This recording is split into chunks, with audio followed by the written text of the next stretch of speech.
why do you care? If we don't get in the front of this now, then we're in potential of things spiraling out of control really quickly. Whether we know it or not, artificial intelligence is embedded in everything. You know what I mean? But one thing that they've shared is that they're not currently using any facial recognition technology. But one technology that they often use that I would assume uses some form of artificial intelligence are the license plate readers. Okay. Right. And so as we think about the license plate readers, I think back to the situation and the unfortunate murder of, Patrick Leoya, Yeah. who was unfortunately murdered by GRPD. To bring it full circle, we just need to be aware, first of all. Man, it's like, you sit in the same space I do with tension. Yeah. We see the imminent danger. One of the most imminent dangers we've seen ever, called AI. Yet, you see on this other side, where's the greatest opportunity. 100%. Do you feel that tension? 100%, man. Yeah. Every day. And it's. What up, though, man? This is Troy Evans, and I am excited today, and I want to welcome you to It's a Vibe, man, where we talk everything AI for everyday people.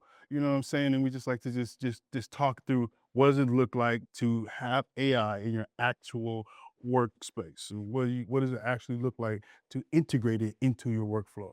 Man, today I am here with the guest I met this year. And I'm telling you, like, y'all just hold on.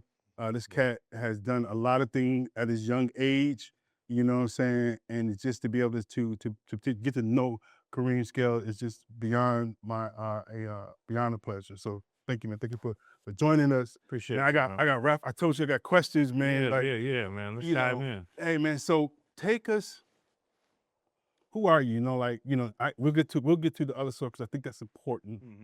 But beyond everything, your long resume of what you've done and where you've been, man, give me your backstory. Like, it needs to make sense. Like, where you from, for sure. And I appreciate that, man. First and foremost, appreciate you, Troy, for an opportunity, allowing me to be a guest on the It's a Vibe platform. And it's been a pleasure to meet you, man, connect with you over the short time we've been connected and just to see the work that you're doing, and excited for our collaboration continue to blossom.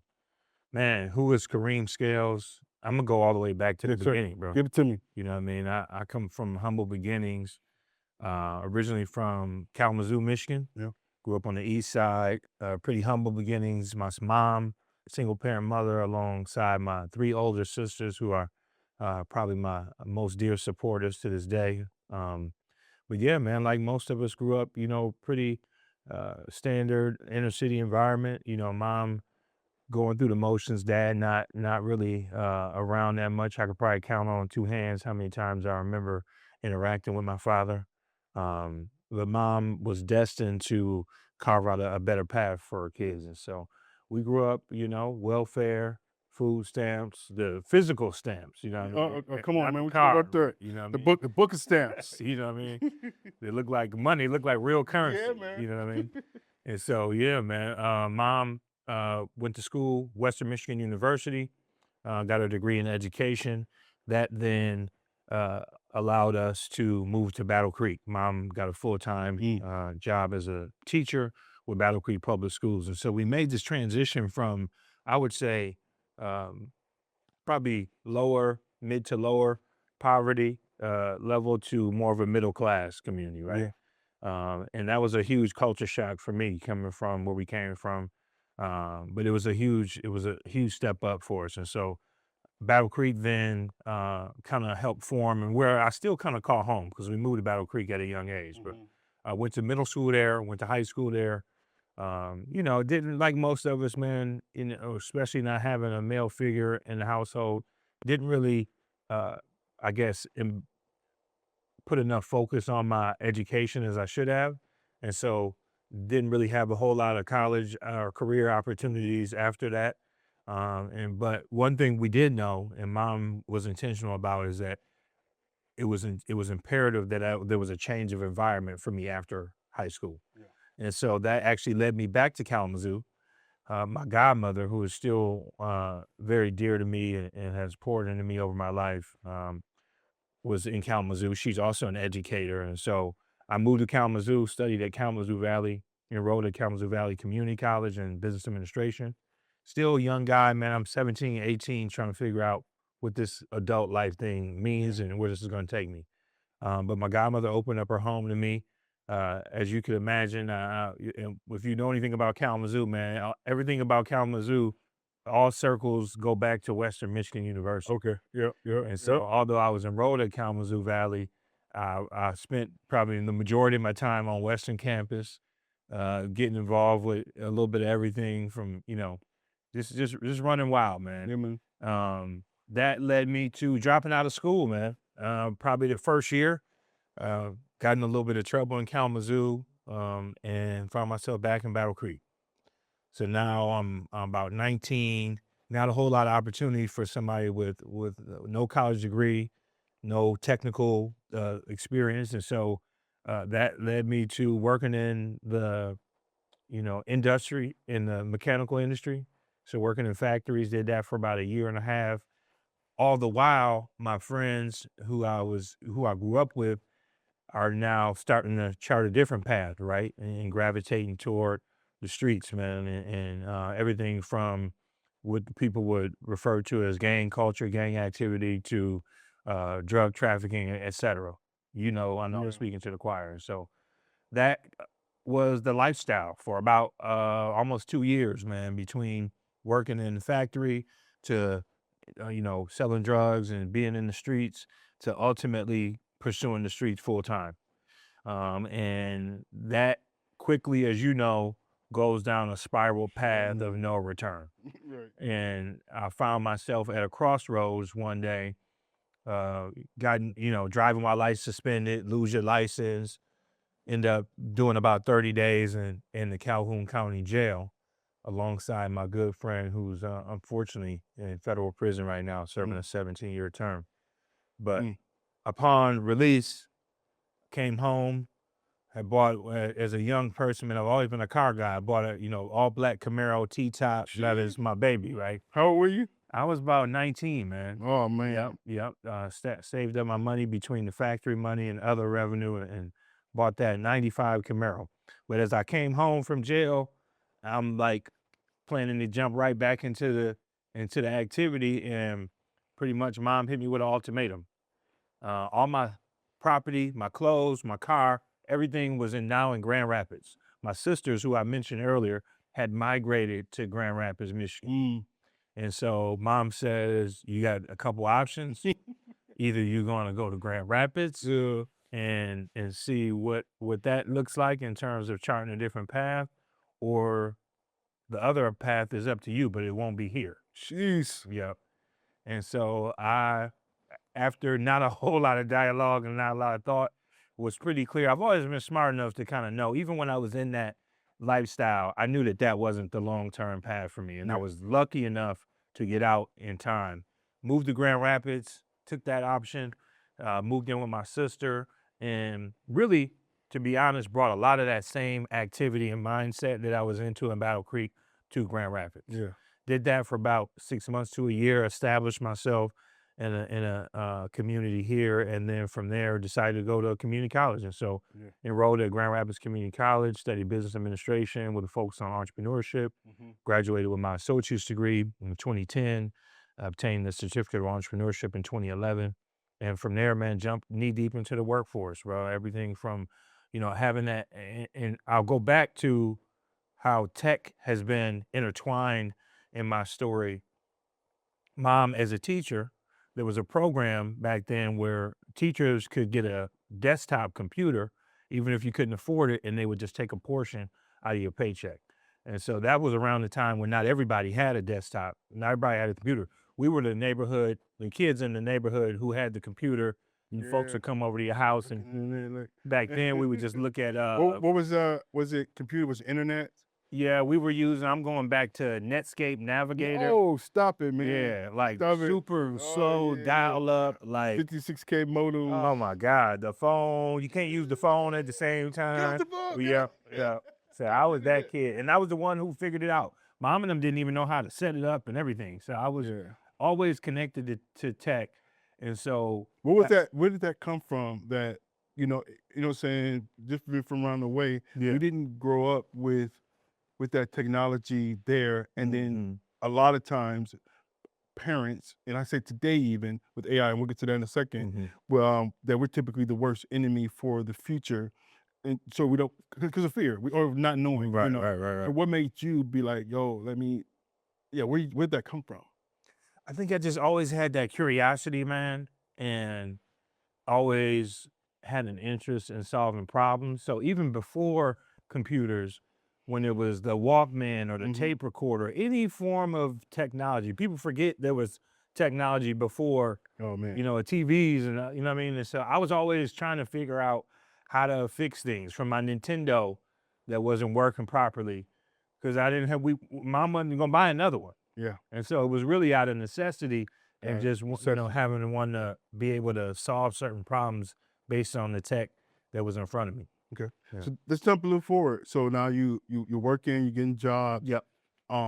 Let's get is when did you walk into your first career? Mm. What was that? And then just give me the 2 minute version of bringing me up to date to your those different career Yeah, yeah, paths, yeah.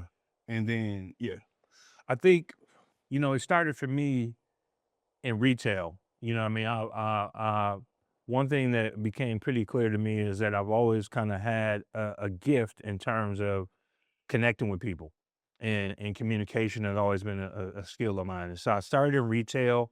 I was again bringing tech back into the space. I was a tech brand ambassador for a number of years. I Congratulations. did that while I was in college All and right. continued that years after. I worked with brands that, as you name it, from Intel to Google to Panasonic, Activision. I remember that was one of my favorite projects. I worked on the Activision project, and they would give me a copy of Call of Duty before it was out. And so Wow. that was fun for me. From there, I transitioned into the insurance industry, and so I worked for AAA for a number of years.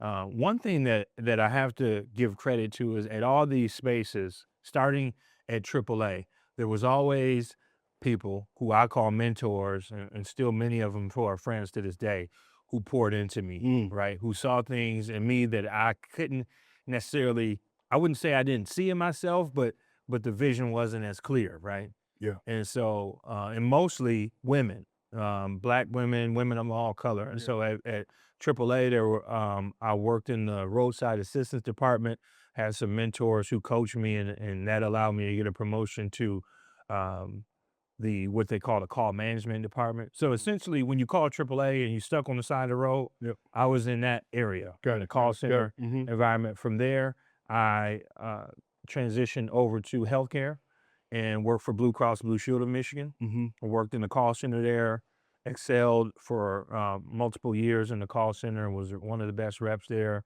became a union rep. One of my mentors said, "Hey, Kareem, you got to get involved with the union. We want you to be our next part-time chair." I said, "Let's do it." Started a campaign, short campaign, and was elected as the chair of UAW Local 2145. Did that for about a year. How old are you then? That was probably about 12 years ago, so maybe late 20s, Yeah. 27. Okay. UAW chair, local 2145, got to interact with also amazing folks from the UAW, learned a lot about collective bargaining and Robert's rules, and really a lot of the Moore's law. techniques Yes, that I'm sir. used today. Hmm. That foundation was built there. And then from there, again, networking, relationships, being ambitious allowed me to get promoted to the sales and marketing department and at Blue Cross Blue Shield of Michigan, which was kind of a big deal. There Yeah. weren't many. I think I was the only black male in the department, first one probably in over 30 years Yeah. to work in that department. I did that for about a year. And so I found myself about almost 2 years quickly climbing what they call the corporate ladder. Yep.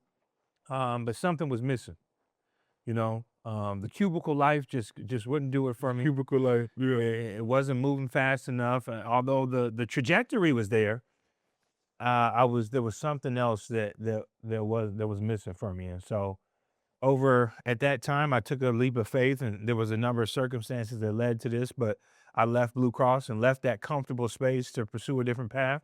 Started my own insurance practice with New York Life. Mm-hmm. And then that led me through relationships, networking. One of my close friends gave me a call.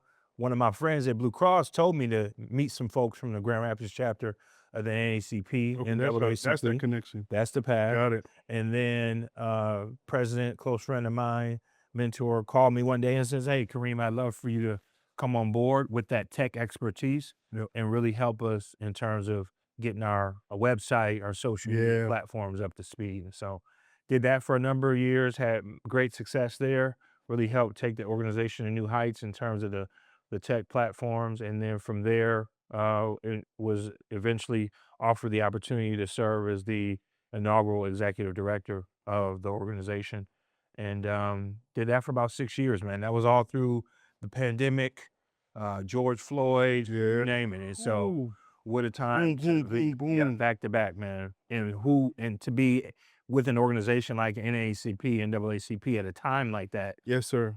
just really helped shape a lot of the Yes, sir. person that I am and work that I do today. And so fast forward to now, left that role in 2023. Hey, got involved in consulting contract work probably as early as 2018. And most of that was through design thinking. Mhm. Some close friends of mine had introduced me to the process of design thinking, which was developed out of Stanford D School. Yeah. And so from there, got more involved in adult learning and leadership development, and Mhm. started my own firm back in 2021, went full time in 2023.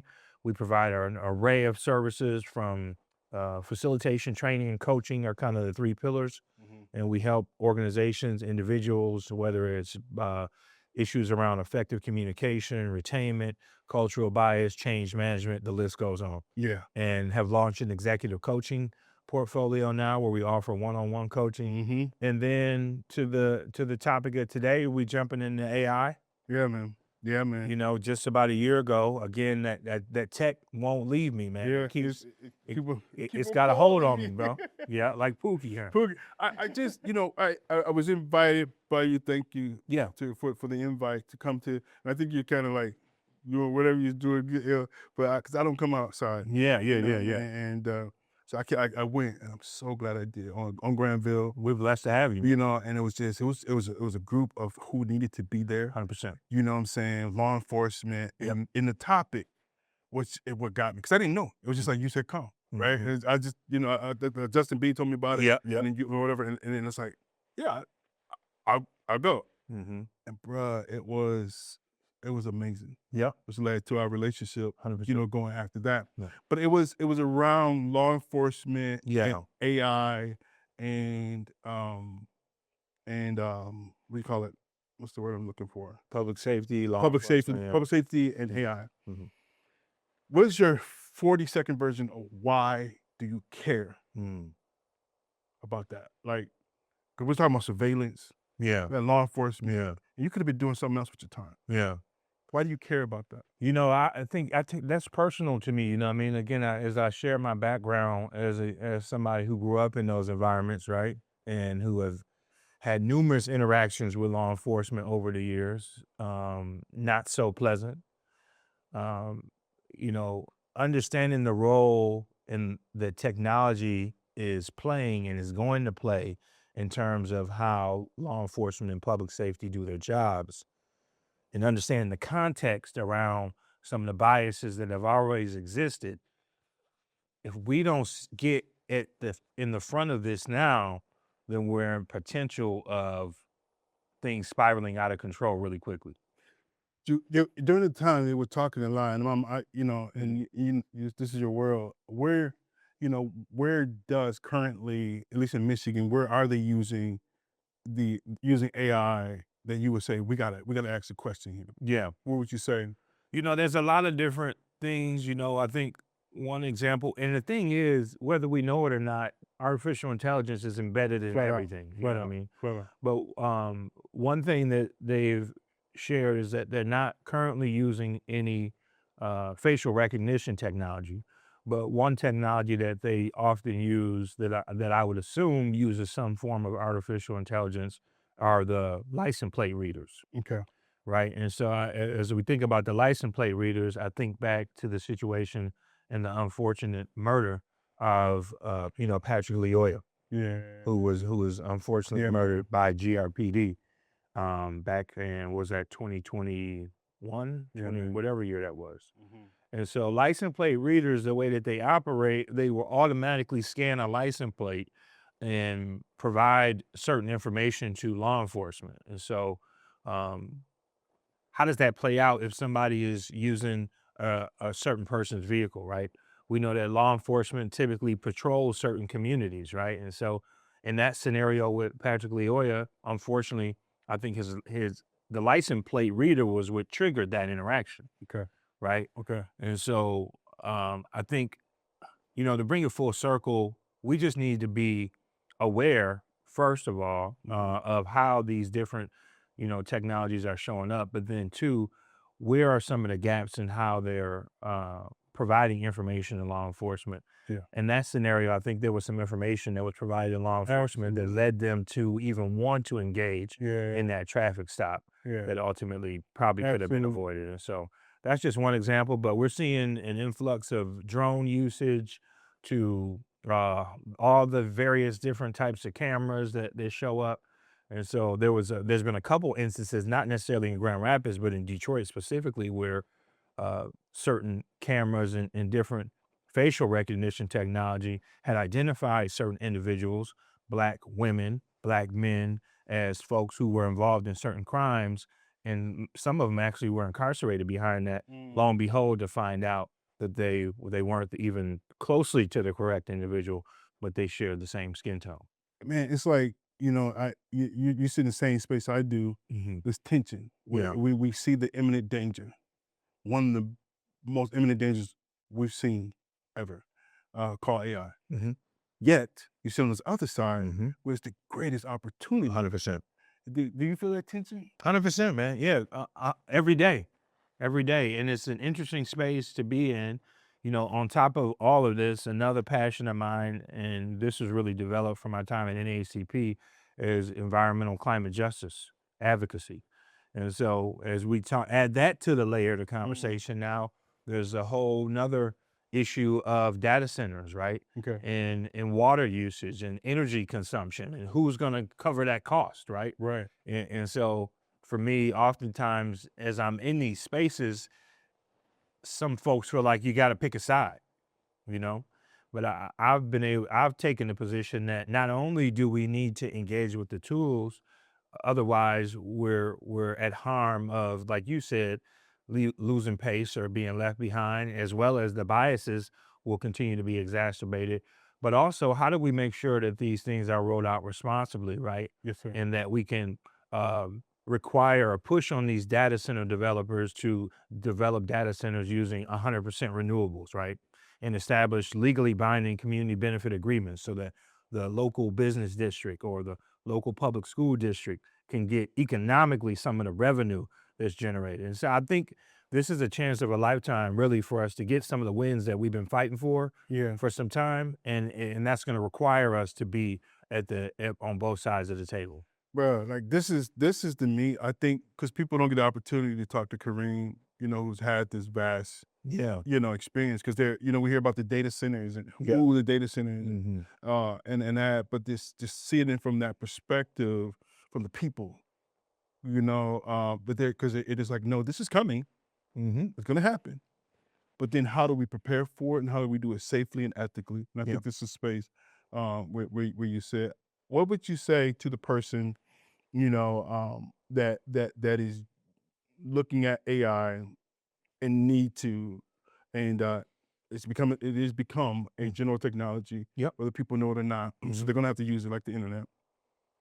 What's your simple workflow? What are the simple things that you do and you would recommend for them to say, if you get started, here's how you can put AI into your workflow. Here's how I would go about it. What would you Yeah. say to that person? I think probably an entry level way of integrating into a workflow, as social media has become an everyday a part of our lives, especially if you are a professional or anybody really.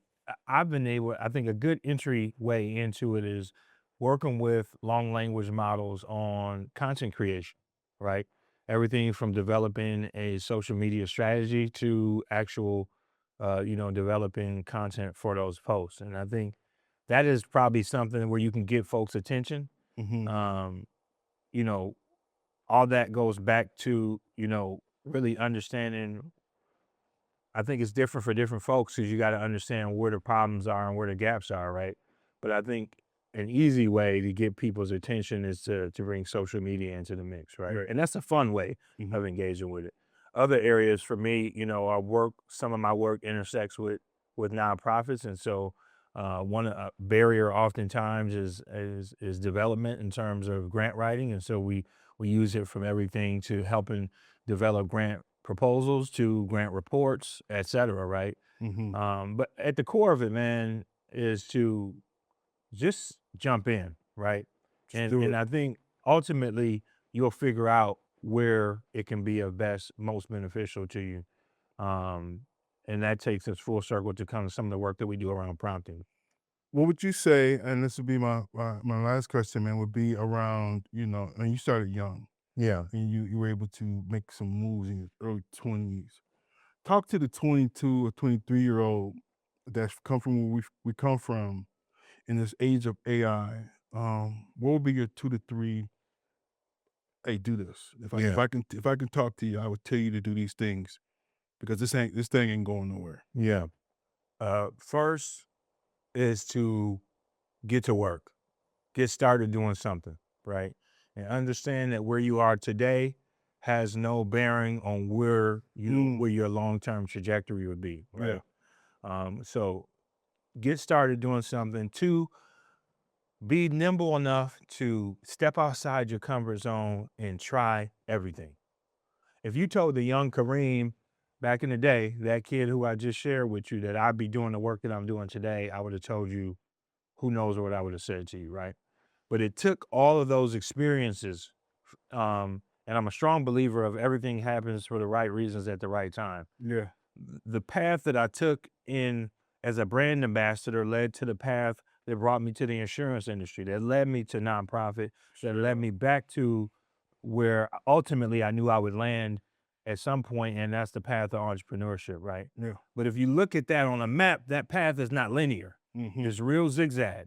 And sometimes uh, we lose focus when when that path doesn't go in a straight line, Yeah. but understand that all of these places and all these experiences are setting you up for where that long term goal is. And then the last piece I would say is, you know, build a solid team, but more importantly, what has been integral to me is learn from others, learn from mentors. Again, folks who maybe are come from different industries, but also pursue knowledge and be a be an addict for information. Mm, That's one thing for me is I'm always learning, not for the sake of being able to add the credentials. I love the right. credentials Yeah. too, because that opens up new Right. pathways, but just continuing to build your information portfolio, Yeah. and that'll always keep you ahead of the curve.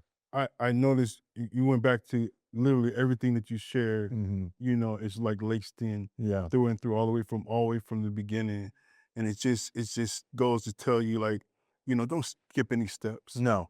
Take advantage of that step that you're on, man. Hmm. The next one is gonna be hard. It's gonna be great. It's Yeah, gonna be hard. And the last one, it sucked and it was great at the same time. But man, enjoy the moment. for sure. Be right where you are, man. I am so thankful that we were introduced. 100%. I noticed when you did your, you brought up awareness, Yeah.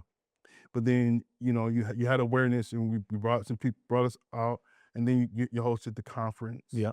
Is that conference coming back up? 100%. Because that was more to me like an equipping. Hey y'all, we're here, and then Yeah. like, man, hey y'all, let's get equipped Yeah. and come to the conference. When is that? When is it? When's the next conference? Yeah, 100%, man. So that was the first time you were speaking to, Troy, was our what we call the Mastering the Matrix AI Innovation and Public Safety Summit. It was the first of its kind, definitely in Grand Rapids, Mhm. probably across the country. But Yep. we brought together stakeholders from, I mean, Troy just mentioned, we had law enforcement at the city level to the Yeah, state yeah. level. We actually had some interest from the federal level. Unfortunately, they backed out for various reasons. But everybody from healthcare, law enforcement, public administrators, elected officials, community leaders to everyday folks sit in one Gamers, space, gamers, lawyers. It was the list crazy. goes on, to Yeah. come in one space and begin to, one, provide education to the community about how AI is showing up in these different spaces. But I think what was most important was for us to begin to collectively strategize Yeah. about how we can make sure that AI is showing up in a way in all these different spaces, how it's communicating with each other, so that we can make sure that these tools serve the community for good as a whole, with a hyper focus on serving those who've been historically disadvantaged. Jeez. When is it coming up again? Yeah, so we're looking at last year was late October, which we haven't picked a date yet, but it'll likely be between mid-September to late October. We're having some talks right now about moving it to Tech Week, which is around mid-September. Yep. Yep. And so That that's was, ongoing. And there's a lot of competition during Tech Week Okay. too. So we're trying to figure that all out. But stay tuned for more information for that summit. There's also some other the prompt lab model that we've launched. We're Yeah. hosting quarterly workshops where folks can Yeah. learn prompting techniques, and Yeah. then we have an kind of a more relaxed networking series that we'll be launching too, called the AI in Action. Yeah. Actually, it's the one that you participate in. We're making that a recurring Oh, monthly yeah. event. Let us know how we can be a part, man, because that was live. That For was sure. live. Well, y'all heard it here, man. It's been a vibe for sure. Thank you so much, Kareem, man, for Thank you, just bro. joining us and just, man, you heard it here, man. It doesn't matter. 20-something years old, stuck on garbage and stuck on stupid. Can I say that? Yeah, You know, for sure. you can make one decision, move one location, take the next job, Right. and it'll take you no matter it'll take you beyond measure. So you've been part of It's a Vibe. Holla at y'all next time. Let's get Peace.